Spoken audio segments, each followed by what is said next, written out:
और इस बीच पुलिस ने कई सामग्री भी बरामद की। इसी बीच एक बड़ी खबर लखनऊ से आ रही है। पीडीए के सहारे साइकिल दौड़ाने की तैयारी में समाजवादी पार्टी है। 9 सीटों पर होने वाले उपचुनाव के लिए समाजवादी पार्टी बिल्कुल तैयार है। पार्टी ने सभी फ्रंटल संगठनों को जिम्मेदारी सौंप दी है। हर फ्रंटल संगठन के 50-50 पदाधिकारी को बूथ मैनेजमेंट का जिम्मा दिया गया। समाजवादी पार्टी की नीतियों को घर घर पहुंचाने का एक जिम्मा दिया गया है। सभी संगठनों के राष्ट्रीय अध्यक्ष, अन्य पदाधिकारी की सूची बनी है। पार्टी ने पीडीए का संदेश आगे बढ़ाने के निर्देश भी दिए हैं। विवादित बयान से दूर रहने की हिदायत भी दी गई है, नसीहत भी दी गई है पदाधिकारियों को। तो एक बड़ी जिम्मेदारी और इस उपचुनाव को 2027 विधानसभा चुनाव से पहले सेमीफाइनल के तौर पर देखा जा रहा है। और इस उपचुनाव में जो है कई दिग्गजों की साख भी है और ऐसे में दिग्गजों ने चुनावी मैदान में बिगुल फूंक दिया है, एड़ी चोटी का जोर लगा दिया है। और अब पीडीए के सहारे साइकिल दौड़ने की तैयारी में भी समाजवादी पार्टी है। 9 सीटों पर होने वाले उपचुनाव के लिए समाजवादी पार्टी बिल्कुल तैयार है। पार्टी ने सभी फ्रंटल संगठनों को एक बड़ी जिम्मेदारी सौंपी है। घर घर तक समाजवादी पार्टी के विचार को पहुंचाने की एक बड़ी जिम्मेदारी दी गई है और हर फ्रंटल संगठन के 50-50 पदाधिकारियों को बूथ मैनेजमेंट का जिम्मा भी दिया गया।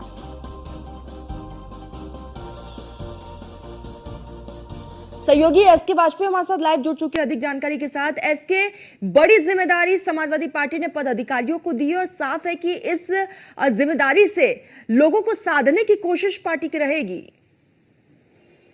बिल्कुल, समाजवादी पार्टी लगातार पीडीए के फॉर्मूले को लेकर आगे चल रही है। उसकी वजह है कि 2024 में जब लोकसभा का चुनाव हो रहा था तो सपा कांग्रेस ने इंडिया गठबंधन के तहत हाथ मिलाया। हालांकि इस दौरान पीडीए के फॉर्मूले को न केवल समाजवादी पार्टी बल्कि कांग्रेस ने भी जोर शोर से उठाया। यही एक वजह है कि जब उत्तर प्रदेश में कांग्रेस के 6 सीटों पर पहुंच गई और समाजवादी पार्टी 37, समाजवादी पार्टी के कार्यकर्ता काफी उत्साहित हैं और सपा अध्यक्ष अखिलेश यादव का जो पीडीए का फार्मूला था जिसमें पिछड़ा, दलित और अल्पसंख्यक, कहीं न कहीं उस फार्मूले ने समाजवादी पार्टी को काफी फायदा दिया। और सीधे तौर पर अगर हम तो 2019 के चुनाव में जहां समाजवादी पार्टी 5 सीटों पर थी वो 37 सीटों पर पहुंच गई। तो ये बहुत वजह है जिसको लेकर अब अखिलेश यादव 2027 से पहले होने वाले इस 10 विधानसभा उपचुनाव में पीडीए के फार्मूले को अपनाने जा रहे हैं और इसके जरिए से कहीं न कहीं कोशिश कर रहे हैं कि इन वो में भी बेहतर परफॉर्मेंस की जाए और पीडीए के फार्मूले के जरिए लोगों को पार्टी के साथ जोड़ा जाए।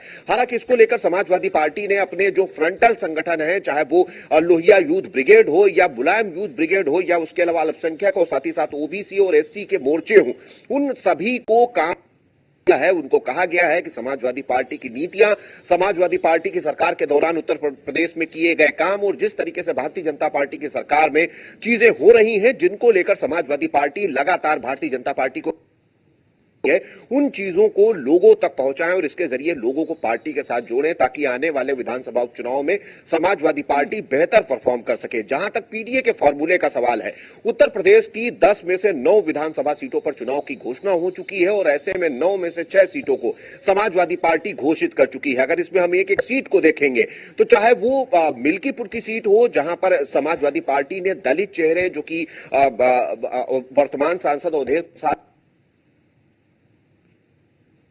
के बेटे पिछले वर्ग से आते हैं, उन पर समाजवादी पार्टी ने अपना दांव उनकी पत्नी पर लगाया है। साथ ही साथ महिला होने के साथ ही पिछड़ा वर्ग को भी साधने की कोशिश समाजवादी पार्टी ने की है।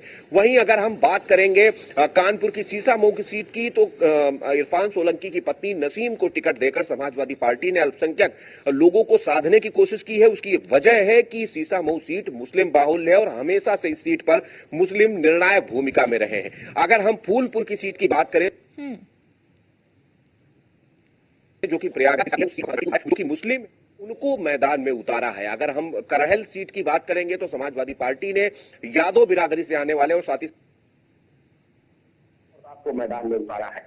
इस तरीके से समाजवादी पार्टी ने कहीं न कहीं जो जातिगत समीकरण है जो पीडीए के फॉर्मूले के तहत आते हैं जिसमें पिछड़ा, दलित और अल्पसंख्यक है, जिसका फायदा समाजवादी पार्टी को पूर्व चुनाव में मिला है, उसके जरिए से अपनी साइकिल 2027 से पहले होने वाले इस विधानसभा उपचुनाव में दौड़ाने की तैयारी में है। अब देखना यह है कि इसका कितना फायदा समाजवादी पार्टी को मिलता है। हालांकि कांग्रेस के साथ अभी तक समाजवादी पार्टी की चीजें सेटल नहीं हो पाई है और कांग्रेस के लिए समाजवादी पार्टी ने आधिकारिक तौर पर किसी भी सीट की घोषणा अभी तक नहीं की है। देखना है बिल्कुल।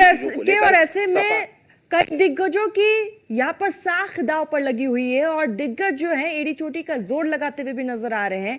आप हमारे साथ जुड़े तमाम जानकारी के लिए बहुत बहुत शुक्रिया इसकी आपका।